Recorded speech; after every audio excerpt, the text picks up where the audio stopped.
Israel Lebanon మధ్య కాల్పుల ఒప్పందం వర్కౌట్ అయినట్లు కనిపించడం లేదు. తాజాగా ఇజ్రాయెల్ గాజాపై పెద్ద ఎత్తున దాడులు చేసి 42 మందిని చంపేసింది. వెంటనే లెబనాన్పై దాడులను ముమ్మరం చేసింది. ఇజ్రాయెల్ కాల్పుల ఒప్పందాన్ని ఉల్లంఘించిందని లెబనాన్ మిలిటరీ ఆరోపిస్తోంది. కాగా ఇరు దేశాల మధ్య కాల్పుల ఒప్పందం కుదిరి 3 రోజులు కూడా గడవలేదు. మళ్లీ ఇరు దేశాలు ఒకరిపై ఒకరు కాల్పులు జరుపుకుంటున్నారు.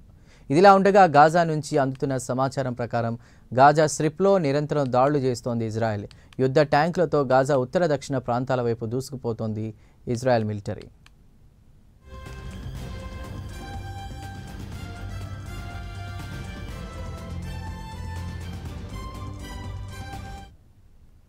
ఇదిలా ఉండగా గాజాలో ఆఖరి చావులు తప్పేట్లు లేదని యునైటెడ్ నేషన్స్ హెచ్చరిస్తోంది. ఇజ్రాయెల్ దాడులకు గూడు చెదిరి యుఎన్ ఏర్పాటు చేసినటువంటి శిబిరాల్లో తలదాచుకుంటున్నారు గాజా పౌరులు. సుమారు 20 లక్షల మందికి ఆహారం, మంచినీరు లభించక తీవ్ర ఇబ్బందులు పడుతున్నారు. ఇదిలా ఉండగా ఇజ్రాయెల్ బ్రిగేడియర్ జనరల్ ఇజ్రాయెల్ షోమర్ లెబనాన్ను తీవ్రంగా హెచ్చరించారు.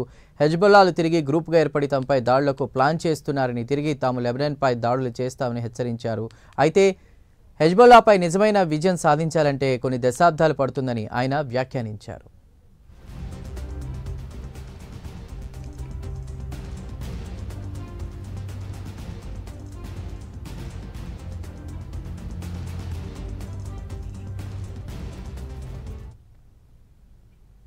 ఇజ్రాయెల్ లెబనాన్ మధ్య కాల్పుల ఒప్పందం వర్కౌట్ అయినట్టు కనిపించడం లేదు. తాజాగా ఇజ్రాయెల్ గాజాపై పెద్ద ఎత్తున దాడులు చేసి 42 మందిని చంపేసింది. వెంటనే లెబనాన్పై దాడులను ముమ్మరం చేసింది. ఇజ్రాయెల్ కాల్పుల ఒప్పందాన్ని ఉల్లంఘించిందని లెబనాన్ మిలిటరీ ఆరోపిస్తోంది. కాగా ఇరు దేశాల మధ్య కాల్పుల ఒప్పందం కుదిరి 3 రోజులు కూడా గడవలేదు. మళ్లీ ఇరు దేశాలు ఒకరిపై ఒకరు కాల్పులు జరుపుకుంటున్నారు. ఇదిలా ఉండగా గాజా నుంచి అందుతున్న సమాచారం ప్రకారం గాజా స్ట్రిప్లో నిరంతరం దాడులు చేస్తోంది ఇజ్రాయెల్. యుద్ధ ట్యాంకులతో గాజా ఉత్తర దక్షిణ ప్రాంతాల వైపు దూసుకుపోతోంది ఇజ్రాయెల్ మిలిటరీ.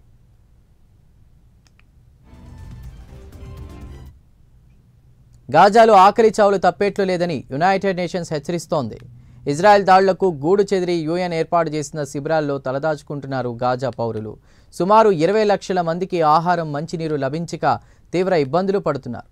ఇదిలా ఉండగా ఇజ్రాయెల్ బ్రిగేడియర్ జనరల్ ఇజ్రాయెల్ షోమర్ లెబనాన్ను తీవ్రంగా హెచ్చరించారు. హెజ్బొల్లాలు తిరిగి గ్రూపుగా ఏర్పడి తమపై దాడులకు ప్లాన్ చేస్తున్నారని, తిరిగి తాము లెబనాన్పై దాడులు చేస్తామని హెచ్చరించారు. అయితే హెజ్బొల్లాపై నిజమైన విజయం సాధించాలంటే కొన్ని దశాబ్దాలు పడుతుందని ఆయన వ్యాఖ్యానించారు.